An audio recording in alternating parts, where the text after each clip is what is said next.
बॉलीवुड की सबसे हसीन जोड़ी, एक वो राजकुमार जो अपने अभिनय से दिल जीत लेता था और एक वो शहजादी जिसकी मुस्कान पर पूरी दुनिया फिदा थी। पर जब मोहब्बत इतनी सच्ची हो फिर भी अधूरी रह जाए तो दर्द अमर हो जाता है। ये कहानी है दिलीप कुमार और मधुबाला की, एक ऐसी मोहब्बत जो इतिहास बना गई पर मुकम्मल ना हो सकी। साल 1951 फिल्म ताराना के सेट पर पहली बार दिलीप कुमार और मधुबाला मिले थे। दिलीप साहब शांत, गंभीर और शर्मीले थे और मधुबाला एकदम चंचल और जिंदा दिल, जैसे दोनों बिल्कुल अलग दुनिया के लोग। लेकिन जैसे जैसे साथ काम होता गया दिल भी साथ धड़कने लगे। लोगों ने उन्हें स्क्रीन पर देखा पर पर्दे के पीछे सच्चा प्यार परवाना चढ़ रहा था। संग दिल, अमर और मुगले-ए-आजम जैसी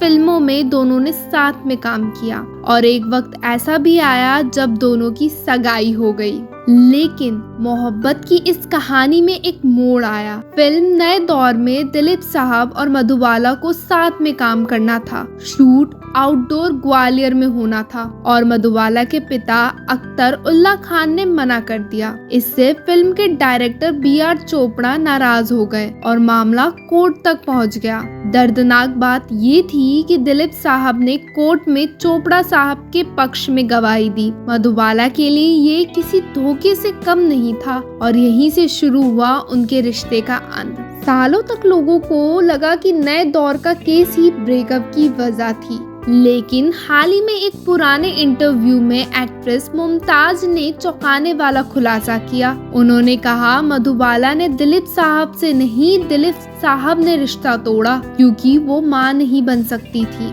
मुमताज ने बताया कि दिलीप साहब को औलाद चाहिए थी और शायद इसी उम्मीद में उन्होंने सायरा बानू से शादी की। लेकिन किस्मत को कुछ और ही मंजूर था क्योंकि सायरा जी भी उन्हें कोई औलाद नहीं दे सकी। शादी के कुछ ही वक्त बाद एक दिन मधुबाला ने दिलीप कुमार को मिलने बुलाया। सायरा बानू को जब ये पता चला तो उन्होंने कहा, जरूर जाओ, वो तकलीफ में होंगी। जब दिलीप साहब मधुबाला से मिलने पहुंचे तो उन्हें देखकर चौंक गए। वो बहुत कमजोर लग रही थी, चेहरा पीला था, लेकिन फिर भी वो मुस्कुरा रही थी। उन्होंने कहा, हमारे शहजादे को उनकी शहजादी मिल गई, मैं बहुत खुश हूँ। ये उनकी आखिरी मुलाकात थी और शायद सबसे दर्दनाक भरी। दिल टूटने के बाद मधुबाला की जिंदगी में आए किशोर कुमार। वो हंसते थे, गाते थे और मधुबाला को थोड़ा सा सुकून देते थे।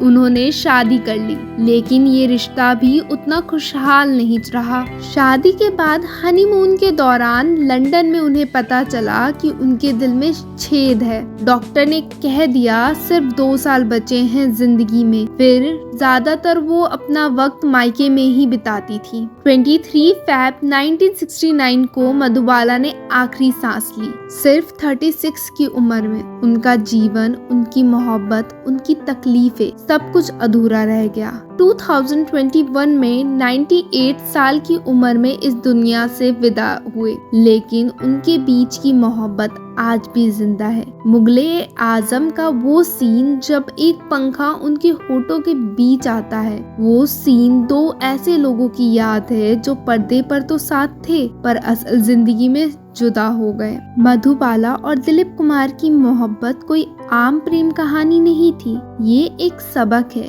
कि प्यार अगर सच्चा हो तब भी किस्मत अगर साथ ना दे तो 2 दिल मिलकर भी जुदा हो जाते हैं। उनकी कहानी में इश्क था, तकलीफ थी, पर फरेब नहीं था। शायद इसीलिए आज भी लोग उन्हें याद करते हैं, एक अधूरी मोहब्बत के नाम पर। अगर आपके दिल को ये कहानी छू गई हो तो वीडियो को लाइक करें, शेयर करें और ऐसे ही यादगार किस्सों के लिए चैनल को सब्सक्राइब करना ना भूलें। मिलते हैं ऐसे ही किसी किस्से के साथ अगली वीडियो में।